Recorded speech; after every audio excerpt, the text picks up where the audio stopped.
주식 투자에서 제일 어려운 게 언제 팔 거냐입니다. 왜냐하면 사는 거는 다 비슷비슷해요. 뭐 좋은 기업이야 뭐 유튜브라던가 뭐 많이 나오고 있고 뭐 증권사 다 알려주고 있고 그거를 이제 초반에 남들보다 먼저 파악해서 빨리 사면 싸게 살 수 있는 거고 그러니까 듣고 먼저 움직이면 좋은 기업을 싸게 살 수 있습니다. 자, 이것까지는 일반적으로도 할 수 있어요. 근데 문제는 뭐냐면 파는 거는 달라져요. 내가 가지고 있는 기업이 좋은 기업이든 나쁜 기업이든 사람들은 파는 거에 대해서 엄청난 고민을 합니다. 왜냐하면 욕심이 있거든요. 욕심과 공포 사이에서 결정을 해야 되는데 여기서부터는 전문가가 없죠. 탐욕 전문가, 공포 전문가가 어디 있습니까? 그냥 본인이 어떤 느끼는 감정과 촉에 따라서 팔고 나서 수익률이 결정이 되는데 그 수익률은 평생 갑니다. 너무 빨리 팔면 후회되고 너무 늦게 팔아가지고 또 좋은 타이밍을 놓치면은 또 비싼 가격에 못 받고 그러면서 후회가 되는 거죠. 이제 어제 같은 경우도 제가 이제 유튜브에서 코스피가 단기적으로 너무 과열인 것 같다. 뭐 하루에 500씩 올라가면은 이번 주 금요일에 1만이 될 건데 지금 뭐 하루에 500씩 오르고 있다. 포인트가. 이거는 뭐 큰 이유가 있는 게 아닌데도 불구하고 쭉쭉쭉 올라가고 있잖아요. 그랬을 때는 좀 대중의 어떤 인기도에 의한 수급이 많이 들어오고 있고 그게 ETF로 들어와서 국내 이제 반도체라던가 현대차라던가 이제 그런 대형주 위주로 계속 쏠려서 들어오기 때문에 외국인이 계속 파는데도 개인이 사면서 증시를 밀어 올리고 있다. 지금 동네만 나가도요, 어디 나가든 다 주식 얘기만 합니다. 그렇다는 얘기는 이제 슬슬 다 왔다는 거죠. 물론 언제인지 모르겠어요. 뭐 정말 실적이 좋아서 그거 다 무시하고 더 올라갈 수도 있겠지만 기본적으로 분할 매도를 한다면은 이제 어제부터 슬슬 매도할 타이밍이 오는 거는 같다가 저의 의견입니다.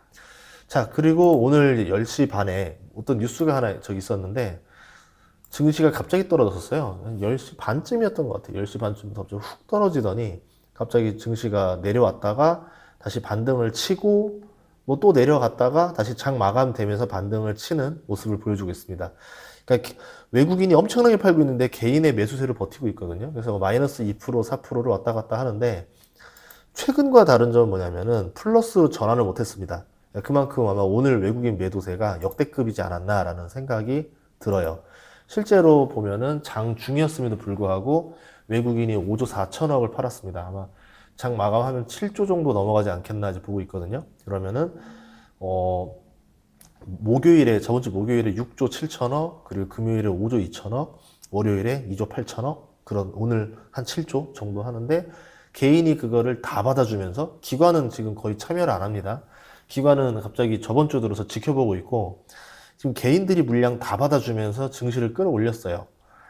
대중의 인기가 어마어마했죠. 지금 금융투자로 들어오는 거 빨간색이 다 ETF 자금이라 보시면 돼요. 그러면 결국 지금 외국인과 개인의 싸움이 된 상태에서 이렇게 증시를 밀어 올렸다라는 겁니다. 자, 그럼 외국인들은 왜 팔고 있나를 생각해 봐야 되겠죠. 그러니까 뭐 개인의 입장으로 대변할 수도 있고 외국인 입장으로 대변할 수 있는데 제가 배운 주식 투자는 외국인 관점에서 투자한다라고 생각을 하고 그렇게 해서 살아남은 투자이기 때문에 외국인 관점으로 설명드리자면은 외국인도 리밸런싱이 필요하고 차익 실현이 필요합니다. 많이 오른 것들 좀 팔아가지고 좀 포트폴리오 정리도 필요가 하다 보니까 그렇게 하는 것도 있고 많이 오른 거에 대해서 좀 차익 실현을 하고 싶어 하는 것들도 있어요. 지금 코스피 쪽도 보면은 B2도 사상 최고치로 올라가 있는데 공매도도 엄청나게 쌓여 있거든요. 그러니까 누군가는 때리고 싶어 하고 누군가는 지금 사서 들어오고 싶어 하는 마음이 부딪히고 있다는 겁니다. 탐욕과 공포가 가장 극과 극으로 계속 올라가는 쪽에 대해서는 이때부터는 이제 어느 순간 한 방향으로 확 결정이 되겠죠. 그렇게 봤을 때는 항상 리스크에 대비를 하는 방법이 낫다라고 판단을 해서 분할 매도를 하는 게 그 탐욕과 공포 사이의 중간에 할 수 있는 최선의 정책이 아닌가라고 해서 그 이야기 했던 겁니다. 근데 오늘 좀 하락세를 봤기 때문에 대중들은 큰 하락을 보면은 보통 공포를 먹습니다. 근데 최근에 학습 효과로 인해서 크게 하락할 때마다 들어가야 돈을 먹어라는 거를 또 배웠기 때문에 한동안은 계속 사줄 것 같아요. 그래서 외국인이 한 2달, 3달 내리 팔아도 개인이 한 2~3달을 계속 받아주면서 물량을 다 받아낼 수도 있다라 봅니다. 그렇게 되면은 만약에 증시가 크게 상승하는 경우면은 개인이 엄청나게 크게 수익을 내는 게임인데 만약에 그게 아니라 어떤 뭔가 악재가 돌변하게 나오고 우리가 예상 못했던 게 나오고 그럼으로 인해서 쭉 하락하는 사이클이 도래한다면은 이때는 이제 외국인이 엑시트가 되고 그 물량을 개인이 다 떠안는 상황이 될 수도 있겠죠. 그래서 상황을 다 고민하고 봐야 된다 이거였고요. 또 하나는 대장주가 버티고 주변주가 많이 떨어지는 거를 장중에 보여줬어요. 그래서 본 거는 지금 ETF 자금이 개인으로 들어오는 자금들이 많은데 그 자금들은 인기 있는 대장주, 뭐 삼성전자, 하이닉스, 현대차 이런 걸 좋아합니다. 그렇게 들어오는 돈들이 시총 상위주들을 매수하고 ETF가 받쳐주지 못하는 주식들은 외국인 매도세 프로그램 매도를 그대로 맞으면서 조금 더 많이 하락하는 낙폭을 보이지 않았나 봅니다. 근데 아까 장 마감할 때 좀 약간 투심이 또 학습 효과가 들어온 거죠. 야, 이때 사야지라고 하면서 또 들어온 것 같아요. 그러면서 장 마감은 그럭저럭 버텼어요. 삼성전자 1.4%로 마감을 했습니다. 자, 시장이 탐욕과 과열의 행보를 보이는데 보통 악재가 없을 때는 그래도 올라가는 모습들을 보여줍니다. 이 관성의 법칙이라는 게 있거든요. 그런데 오늘은 악재가 조금 나온 게 있었으니까 요걸 좀 볼 필요가 있겠죠. 뭐냐면은 한국과 대만이 금리 인상을 할 것 같다라는 뉴스들도 조금씩 나옵니다. 이제 뭐 두 가지 뉴스가 있었는데 이거는 이제 한국 금리 인상은 어제도 비슷한 뉘앙스의 뉴스가 나왔었거든요. 이 얘기는 뭐냐면 뭐 달러가 넘치니까 아무래도 이제 뭐 금리 인상하지 않겠냐 이런 얘기가 있는데 제가 봤을 때는 미국의 CPI가 오늘 발표가 납니다. 아마 물가가 되게 높게 나올 거예요. 3.7 정도 나올 건데 그러면 미국도 금리 인상 기조가 나오게 되고 물가 때문에 금리 인상을 한다는 얘기가 일본도 그렇게 할 거고 미국도 그렇게 할 거고 뭐 캐나다, 호주, 유럽 다 그러고 있습니다. 그러면 한국은 내릴 수 있나요? 못 내리겠죠. 한국도 올려야 되겠죠. 그래서 저도 수입 물가라던가 이런 것들로 인한 금리 인상을 생각해 봐야 되지 않을까. 그래서 올해 2번 정도에 대한 얘기들이 나오면서 시장에서 이거를 악재로 본 것 같습니다. 그 다음은 뭐였냐면은 일본인데 지금 베센트 미국 재무장관이 일본에 있어요. 그래서 이제 사나이 총리랑 가타야마 재무상이랑 회담을 좀 할 겁니다. 그러니까 이제 엔화에 대해서 어떻게 할 건가에 대한 얘기를 나눌 수밖에 없거든요. 지금 일본이 금리 인상을 하고 싶어도 미국 눈치 보느라 계속 참았어요. 그래서 최근에 엔화가 160엔까지 달러당 160엔을 찍었는데 금리 인상 카드를 그때마다 썼었거든요. 근데 이번에 쓸 수가 없으니까 그냥 구두 개입으로 어떻게 떨궜습니다. 그 얘기는 뭐냐면 시장에 개입을 해서 막 달러를 팔아가지고 이제 했다는 얘기죠. 근데 이제 그렇게 마냥 할 수는 없기 때문에 결국 금리 인상이랑 카드를 써야 되고 이제 미국과 어떻게 좀 합의를 봐야 되겠죠. 그래서 미국에서 오늘 이제 베센트 재무장관이 나 금리 인상 지지한다라고 하면은 이제 일본도 본격적으로 금리 인상 기조로 돌변할 것 같아요. 아마 우리가 예상하는 것보다 조금 더 많이 하지 않을까라는 거를 봅니다. 왜냐하면 일본의 10년물 채권 금리가 너무 높아요. 한 8번 정도 해야 비슷하게 맞출 겁니다. 8번? 9번 정도?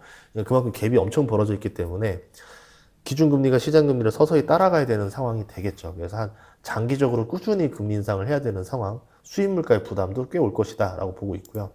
그 다음에 이제 미국만 금리 인하 기조로 가려고 했는데 미국도 이제는 금리 인상으로 갈 것 같다라는 게 저의 생각입니다. 그래서 여기도 보시면은 실제로 오늘 CPI를 기점으로 그런 얘기들이 나올 수도 있겠죠. 유가가 100달러면 CPI가 이제 뭐 다음 달, 다다음 달에는 4% 돌파할 가능성도 높아졌거든요. 원래 미국의 인플레이션 목표는 2%입니다. 그럼 4%를 찍게 되면 어떻게 된다는 얘기냐면 뭐냐면 금리 인상을 해서라도 물가를 맞춰야 돼요. 지금 암묵적으로 슬쩍 3% 정도에 가까워지면 금리 인하라는 카드를 썼단 말이죠.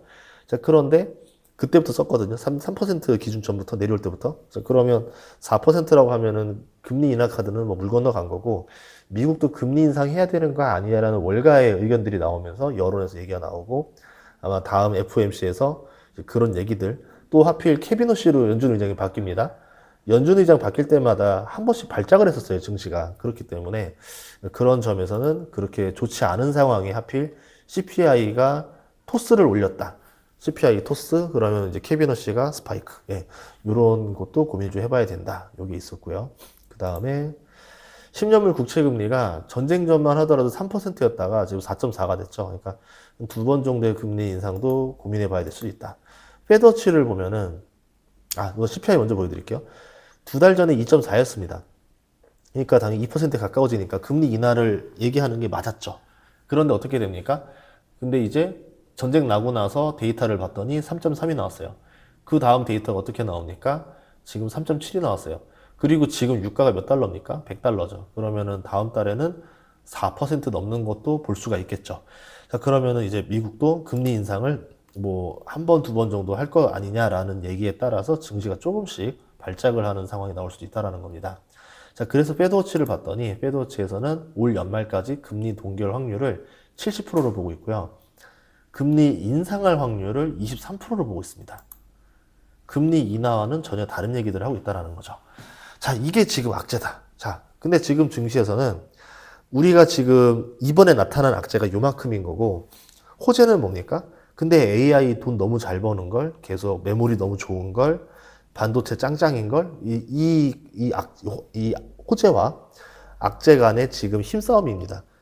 그러니까 주식이라는 게 악재가 있어요라고 주식이 떨어지는 게 아니라 악재가 호재를 잡아먹을 만큼 무서운 거냐가 주식이 떨어지느냐 아니냐고, 그 악재가 일시적인 거냐 좀 길게 가는 롱텀의 악재냐에 따라서 주식이 또 다르게 반응합니다. 만약에 일시적인 악재고 아무리 생각해도 호재보다 악재의 크기가 큰 것 같지 않은데 주식이 많이 떨어졌다?